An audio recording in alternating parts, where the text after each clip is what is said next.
ng Pilipinas ang masusunod. Gusto sana nitong ipagiba ang ilang istruktura na itinatayo ng China sa West Philippine Sea, kabilang ang isang kasing laki ng mall. Saksi si Ian Cruz.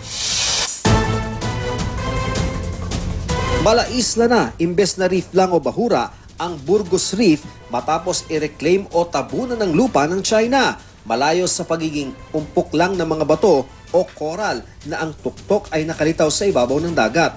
At sa hanggang 4 na palapag na istrukturang ito na kasing laki ng isa sa pinakamalaking mall sa mundo.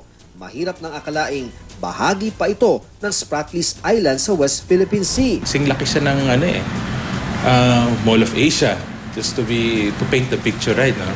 Meron pang airstrip na which on the average an airstrip would require about sabihin natin 2 kilometers.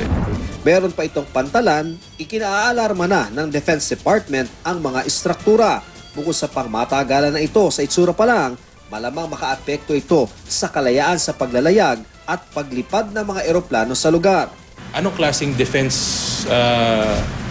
equipment ang pwede nila ilagay sa ganong kalaki?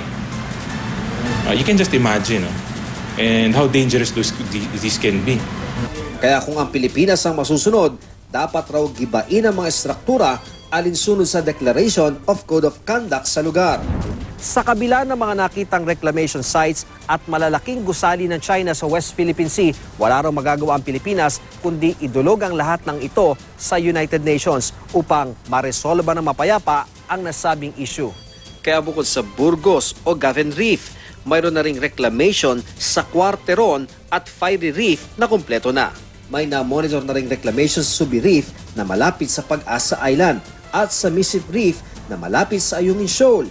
Tinatabunan ng lupa ang bahura at palibot nito gamit ang mga barkong may malahos na panghigop at pantulak ng buhangin. Apektado na tuloy ang ating yamang dagat kabilang ang huli ng mga mangingisda. At sa ipinakikitang kakayahan ng China na makapag-reclaim ng lupa, hindi raw katakataka kung kaya rin itong okupahan ang kabilang bahagi ng bansa.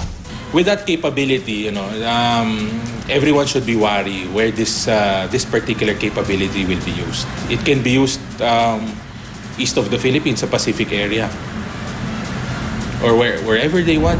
Ako si Ian Cruz, ang inyong saksi.